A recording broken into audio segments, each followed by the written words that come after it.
Dalam ilmu geografi, negara-negara tropis adalah negara yang berada di antara 23,5 derajat lintang utara dan 23,5 derajat lintang selatan. Negeri inilah yang sering disebut Baldatun Thayyibatun, Warobun Ghafur, karena dipenuhi hutan dan lahan hijau layaknya surga yang mengalir sungai di bawahnya. Namun, mengapa tidak juga menjadi negara maju? Apakah kita termasuk bangsa yang terkutuk?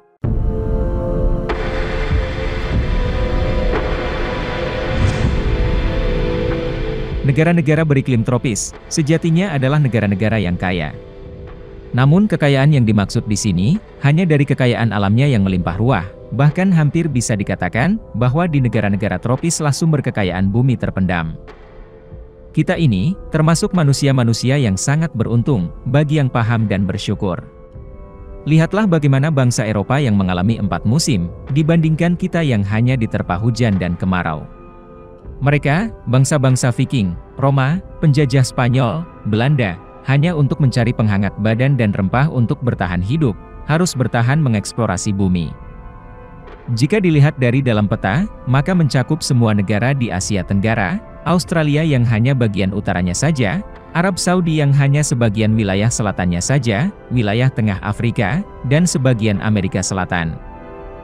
Jika diperhatikan, secara umum negara-negara ini semuanya tergolong negara-negara sedang berkembang, atau bahkan malah bisa disebut negara miskin, terutama untuk di Afrika. Padahal jika kita gali lebih dalam, negara-negara ini adalah negara dengan kekayaan alam yang sangat berlimpah.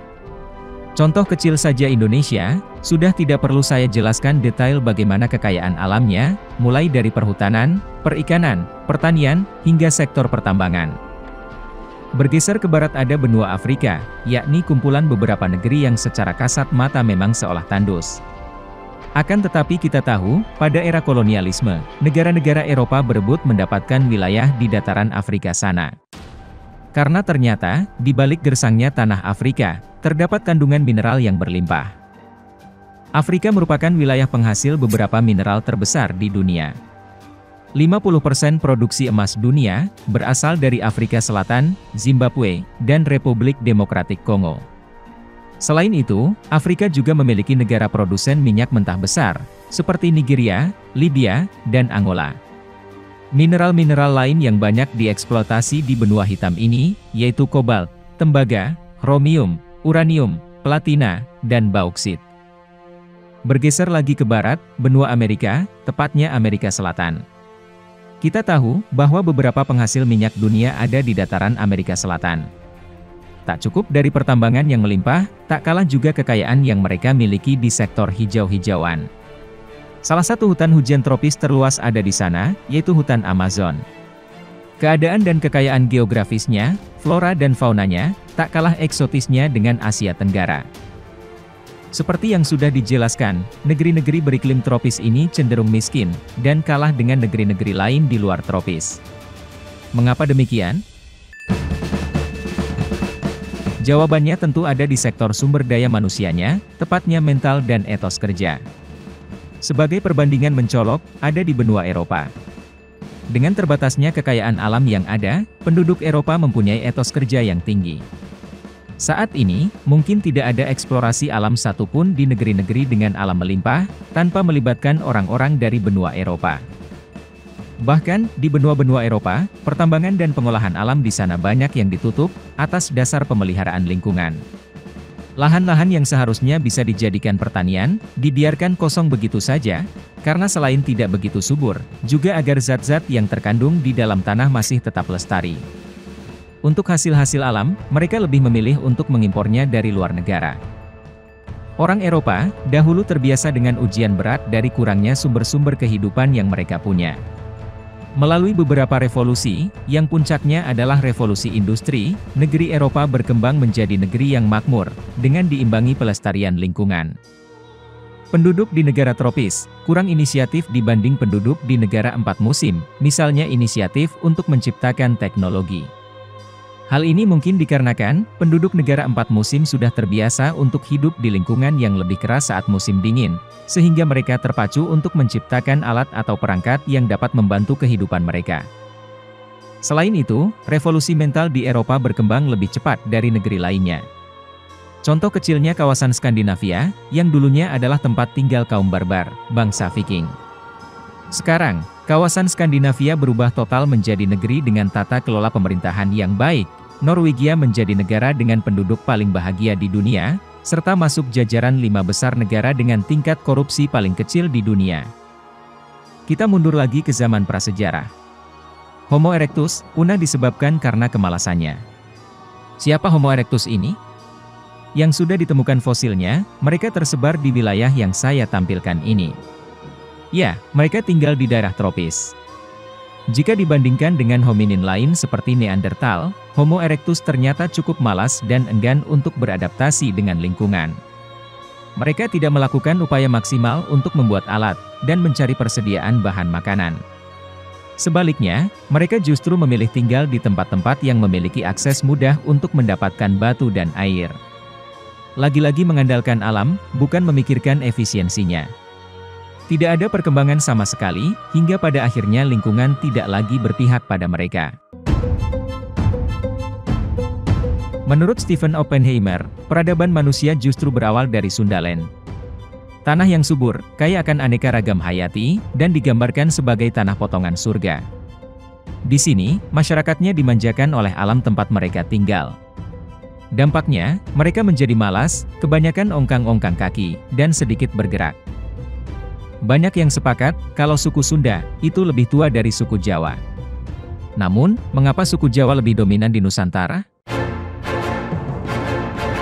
Karena suku Sunda, lebih malas dibanding suku Jawa. Sehingga, kerajaan Salakanagara dan Tarumanagara, kalah populer di buku-buku sejarah, dibandingkan kerajaan Majapahit, Kadiri, Kalingga, dan sebagainya. Ditambah lagi, catatan sejarah orang Sunda, hilang dari sejarah semenjak Purnawarman.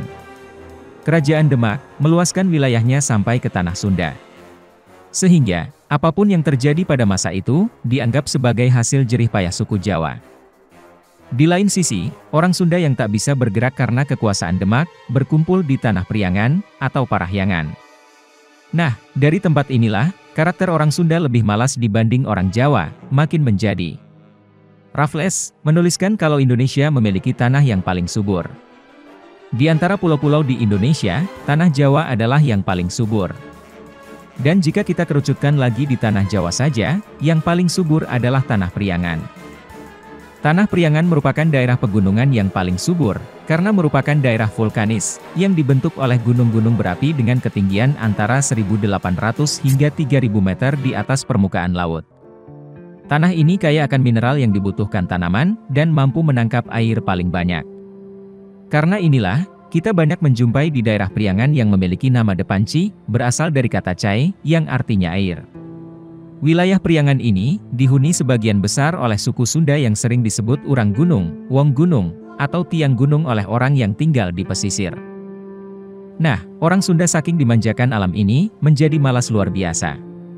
Orang Sunda, baru menjadikan nasi sebagai makanan pokoknya, baru sekitar tahun 1600-an, itu pun setelah mereka berinteraksi dengan orang Jawa yang mengenalkan nasi. Ketika invasi dari Kerajaan Mataram, Sultan Agung baru membuka area untuk dijadikan persawahan yang ditanami padi. Makanan pokok orang Sunda saat itu, adalah singkong. Ini juga yang bisa menggambarkan kalau mereka adalah pemalas, karena, hanya dengan menancapkan batang singkong, tanpa perlu dirawat seperti perawatan menanam padi, ditinggal beberapa bulan, singkong itu sudah bisa dimakan.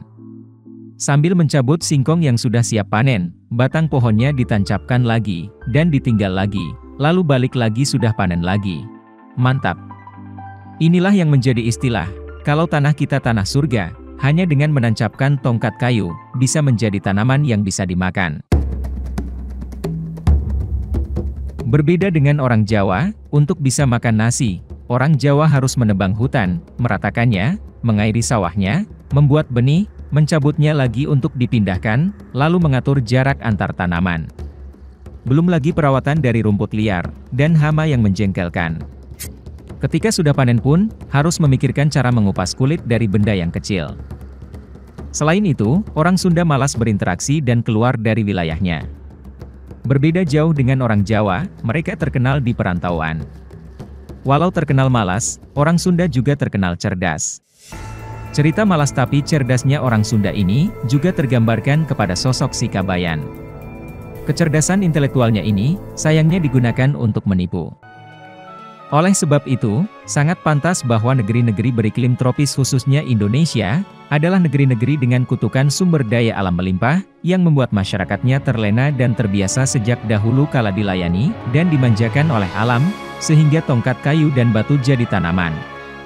Sekarang, saatnya kita menggabungkan kekuatan Jawa dengan kesuburan tanahnya, Sumatera dengan kereligiusannya, Kalimantan dengan hasil tambangnya, Kepulauan Maluku dan Sulawesi dengan hasil rempah dan perkebunannya, Pulau Papua dengan keanekaragaman satwanya, dan Kepulauan Sunda kecil dengan wisatanya.